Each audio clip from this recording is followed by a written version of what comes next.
साधना के माता पिता बचपन में ही गुजर गए थे। वो अपने चाचा चाची के साथ रहती थी।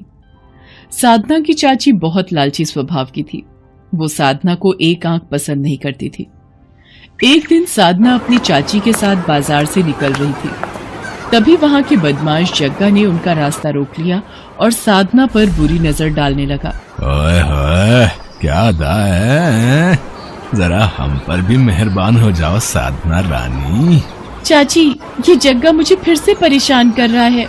जग्गा दादा, बच्ची है, थोड़ा प्यार से बात किया करो। घर आओ, चाय पानी पियो, फिर आराम से बात करेंगे। अभी हम चलते हैं। चाची, आप उस गुंडे से इतने प्यार से बात क्यों कर रही थी? प्यार से बात ना करती तो क्या लड़ाई करती? अरे वो शहर का गुंडा है, उससे पंगा लेने का मतलब है अपनी मौत को दावत देना। और तू भी ध्यान से सुन ले, घर जाकर ये बात अपने चाचा को बिल्कुल भी मत बताना। अरे भाई, गुंडों से बना कर रखनी पड़ती है, शहर में अपना रौब रहता है। साधना की चाची के मन में न जाने क्या चल रहा था। वो जग्गा दादा से बिल्कुल भी पंगा नहीं लेती थी, बल्कि उसे और बढ़ावा देती थी। साधना के चाचा को कुछ दिनों के लिए काम से बाहर जाना पड़ा। मौका देखकर साधना की चाची ने जग्गा को घर आने का न्योता दे दिया। अरे आओ जग्गा दादा, आओ, देखो आज साधना ने अपने हाथों से पूरी पकवान बनाए हैं। चाची ने इस गुंडे को घर बुला लिया। अगर चाचा घर पर होते तो वो कभी भी इस गुंडे को घर में ना घुसने देते। अरे भाई, जिसने बनाया है उसे बुला तो लो, हैं? अपने हाथों से ही मुझे खिला देगी। जग्गा दादा, मजाक करने में भी आप नंबर 1 हो। मैं साधना को अभी बुलाती हूँ। साधना की चाची जबरदस्ती साधना को जग्गा के सामने खड़ा करती है और साधना मन मार कर जग्गा को खाना परोसती है। जग्गा खाना खाकर चला जाता है। साधना अपने कमरे में जाकर फूट फूट कर रोने लगती है। साधना के चाचा को गए 2 दिन बीत गए थे। एक दिन साधना देखती है उसकी चाची ने जग्गा को घर पर बुलाया है और वो जग्गा से कुछ बात कर रही है। जग्गा दादा, चिंता मत करो, साधना के चाचा भी 2 दिन बाद आएंगे। तुम कल ही साधना को उठाकर ले जाओ और याद रहे, ये नोटों की गड्डी देना मत भूलना। उसके बाद तुम साधना का जो मर्जी करो, उसे प्यार करो या उसे बेचो, मुझे तो बस पूरे पैसे चाहिए। ठीक है, मैं कल अपने आदमियों के साथ आऊंगा और इसको पकड़कर यहाँ से दूर ले जाऊंगा। साधना अपनी चाची और जग्गा दादा की बातों को सुनकर घबरा जाती है और वहां से भाग जाती है। साधना के पास थोड़े बहुत पैसे थे जिनसे वो टिकट लेकर एक बस में बैठ जाती है। वो बस शिमला की थी। साधना शिमला पहुंच जाती है। साधना के पास पैसे खत्म हो गए थे। वो इधर उधर भटक रही थी। शिमला जैसे हिल स्टेशन पर साधना बिल्कुल अकेली थी। साधना एक पहाड़ी के रास्ते सड़क पर चल रही थी। अचानक उसकी नजर एक मोमोज की दुकान पर पड़ती है। साधना वहां पहुंचती है और बेहोश हो जाती है। अरे, ये लड़की कौन है? ये तो बेहोश हो गई। इसे दुकान के अंदर लिटा देते हैं। बुजुर्ग व्यक्ति और उसकी पत्नी साधना को दुकान के अंदर ही लिटा देते हैं। कुछ देर बाद साधना को होश आता है और वो अपने बारे में रोते हुए उस बुजुर्ग व्यक्ति और उसकी पत्नी को बताती है। वो बुजुर्ग व्यक्ति शिमला में मोमोज की दुकान चलाता था और अपनी पत्नी के साथ मोमोज बनाकर बेचता था। साधना अपने बारे में बताते हुए रो पड़ती है। रो मत बेटा, जिसका कोई नहीं होता उसका ईश्वर होता है। तुम्हें अब वापस अपने घर जाने की कोई जरूरत नहीं है। तुम हमारे साथ ही रहो, हम तुम्हें अपनी बेटी बनाकर रखेंगे। आपका बहुत बहुत शुक्रिया। आप दोनों ने मेरी इतनी मदद की। एक मेरी चाची जिन्होंने मुझे उस बदमाश के हाथों बेचना चाहा। बाबा, मैं कैसे अपना दुख भूलूंगी। बेटी, वक्त सारे जख्म भर देता है। हमारा भी बेटा बहू के साथ हमें छोड़कर चला गया। हम दोनों बूढ़े पत्नी पत्नी भी हिम्मत हार चुके थे। शिमला जैसे हिल स्टेशन पर हम बिल्कुल अकेले थे। फिर हम दोनों ने ये मोमोज बनाकर बेचने का काम शुरू किया। फिर धीरे धीरे हिम्मत आ गई और हमने एक दूसरे के सहारे जीना सीख लिया। बाबा, मैं भी आपकी मोमोज बनाने के काम में मदद करूंगी। आप मुझे मोमोज बनाना सिखाएंगे ना? हाँ बेटी, मैं तुम्हें मोमोज बनाने जरूर सिखाऊंगा। साधना उन बुजुर्ग पति पत्नी से मोमोज बनाना सीख गई थी। अब वो भी उन्हीं की तरह अच्छे मोमोज बना लेती थी और वो उनकी सहायता भी करती थी। धीरे धीरे वक्त बीतता है।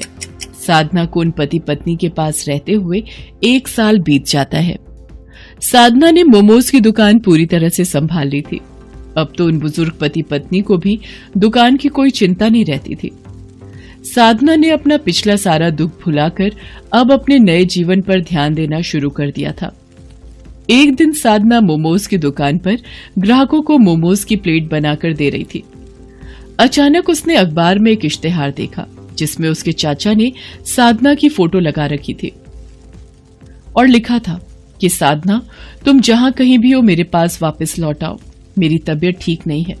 बाबा, मेरे चाचा की तबीयत बहुत खराब है, वो मुझे बहुत याद कर रहे हैं, मैं अपने चाचा से मिलना चाहती हूँ। बेटी, मैं तुम्हें रोकूंगा नहीं, तुम चाहो तो अपने चाचा से मिलकर वापस आ सकती हो।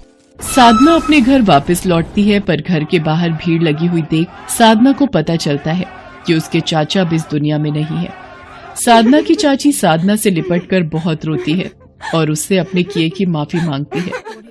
साधना, मुझे माफ कर दे, आज तेरे चाचा मेरे कारण इस दुनिया से गए हैं। तेरे चाचा को पता चल गया था कि मैं तुझे जग्गा दादा के हाथों बेचना चाहती थी। तेरे चाचा ने जग्गा को पुलिस के हवाले कर दिया, पर वो तेरी याद में दिन पर दिन बीमार होते चले गए।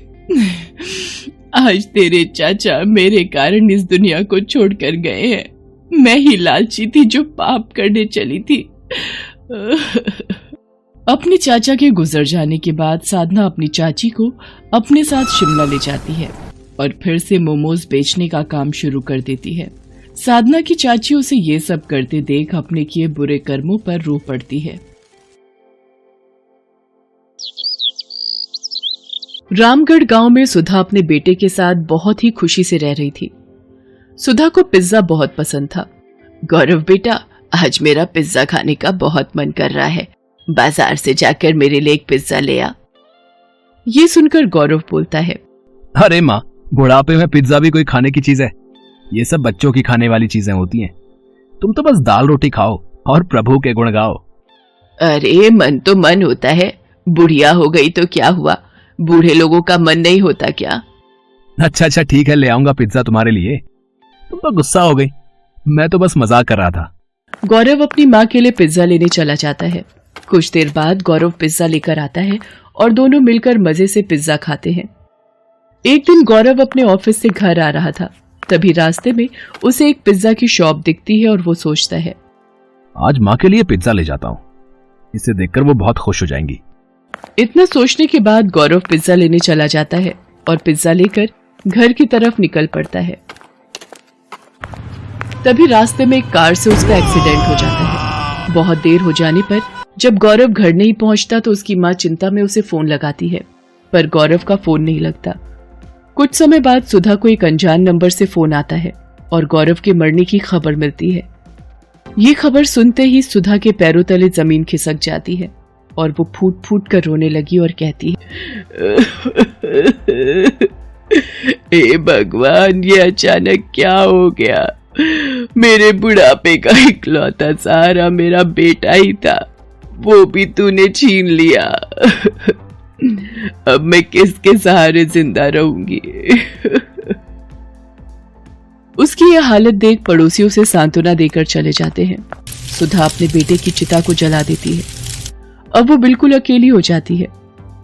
वो गौरव की बातों को याद करके रोती रहती थी। बेटे के मर जाने के बाद सुधा के घर की हालत बिगड़ने लगी थी। उसके पास खाने के लिए कुछ नहीं बचा था।